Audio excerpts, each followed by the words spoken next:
À Villeurbanne, rien ne va plus entre les résidents du village mobile et l'hôtel social, l'association gestionnaire du centre d'hébergement d'urgence. 7 familles ont assigné l'organisme en justice. Selon les plaignants, depuis la fin de la trêve hivernale, aucune solution de relogement ne leur a été proposée, comme le veut la loi. L'article 345.2.3 du Code de l'action sociale et des familles précise que toute personne dans un centre d'hébergement d'urgence doit pouvoir y rester dès lors qu'on ne lui propose pas un hébergement stable. Et malgré ça, au 31 mars, on a essayé de les mettre dehors. Donc des familles ont refusé, se sont maintenues dans le centre et elles ont décidé d'assigner l'hôtel social pour faire valoir leurs droits.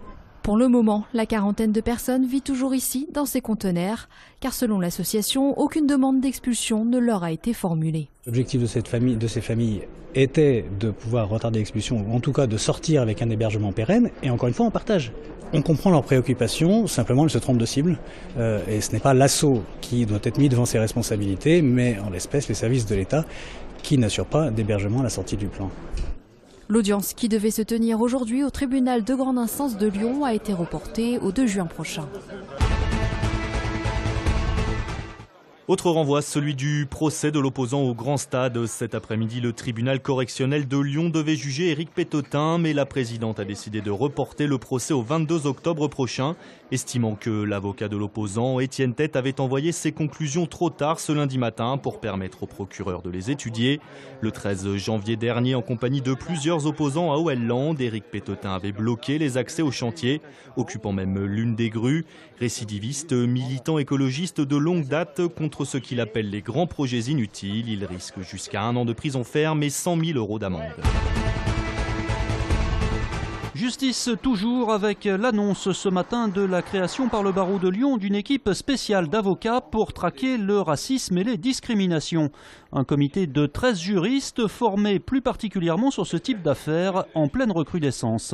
Nous avons conscience qu'il y a dans certains quartiers de Lyon, et pour ne pas les nommer, dans le Vieux-Lyon et aux alentours des quartiers Saint-Jean et Saint-Georges, le sentiment qu'il y a de plus en plus d'incidents liés à des groupuscules qui, dans la rue, sur la voie publique, se livrent à des voies de fait et à des comportements purement et simplement racistes. Bon, il y a 1 ou 2 avocats qui travaillent habituellement avec ces associations, mais ils ne peuvent plus suivre sur tous les dossiers qui arrivent dans les bureaux de ces associations. Donc il faut être là encore aussi plusieurs pour là encore ne rien laisser passer. Il ne faut pas que les personnes, quand elles nous sollicitent ou quand elles vont solliciter la police judiciaire, se disent ça ne sert à rien ou se retrouvent avec des décisions qui occultent complètement les problèmes de racisme, de discrimination ou d'antisémitisme. On peut contacter cette nouvelle cellule d'avocats spécialisés en appelant le barreau de Lyon. Un feu rouge non respecté et un demi-tour interdit à cet endroit. Voilà ce qui aurait coûté la vie du jeune conducteur de 20 ans décédé samedi soir à la Cité internationale. Ce sont les caméras de vidéosurveillance d'Interpol situées à proximité du choc qui ont permis aux enquêteurs d'en savoir plus sur les conditions exactes de cet accident. Les 2 occupantes du véhicule qui circulait en sens inverse et qui a été percuté ont, elles, été gravement blessées. Nous sommes en train de dépoussiérer donc les documents de la bibliothèque des Carmes. Et donc avant bien sûr de les déménager dans le nouveau bâtiment.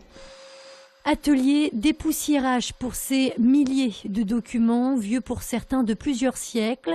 Installés depuis 1910 à Fourvière, les archives départementales sont actuellement en cours de déménagement.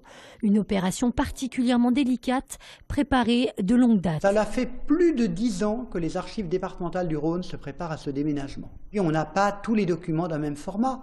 On a des plans, on a des plaques de verre, on a des grands registres, on a des tout petits livres ou des tout petits dossiers, on a même des objets, on a des maquettes. Donc tout cela, ça s'organise. Au total, ce sont plus de 40 km d'archives qui doivent être transférées dans ce nouveau bâtiment situé à la Part-Dieu. Un bâtiment qui ouvrira ses portes au public en septembre prochain. Qui pour succéder à Rémi Garde à la tête de l'Olympique lyonnais? C'est la question de la semaine. 2 jours après son succès à Nice, 1-0, l'OL s'est ouvert les portes d'une 18e campagne européenne d'affilée. Selon Jean-Michel Aulas, cette 5e place va aussi accélérer les choses quant à la nomination d'un successeur à Rémi Garde. Le président lyonnais affirme avoir déjà rencontré 7 entraîneurs potentiels. 3 hommes parmi ces 7 candidats seraient en pole position. L'heureux élu devrait être connu ce vendredi. En attendant, ce n'est pas encore tout à fait les vacances pour le groupe pro puisque l'OL s'envole aujourd'hui pour la Corée du Sud. Dans le cadre des bonnes relations avec leur sponsor Maillot, mercredi les Gones doivent disputer un match amical face à l'équipe coréenne des Jeonbuk Motors.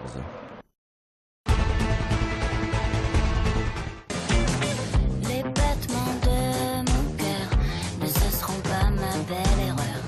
En langage des cils, mes grands yeux disent ainsi soit-il. Une date de plus pour Vanessa Paradis. La chanteuse déjà programmée le 10 juin aux Nuits de Fourvière donnera un 2e concert dans le Théâtre Antique. Ce sera le 16 juin à 21h30. Vanessa Paradis interprétera notamment sur scène son album Love Songs avec des arrangements de Benjamin Biolay.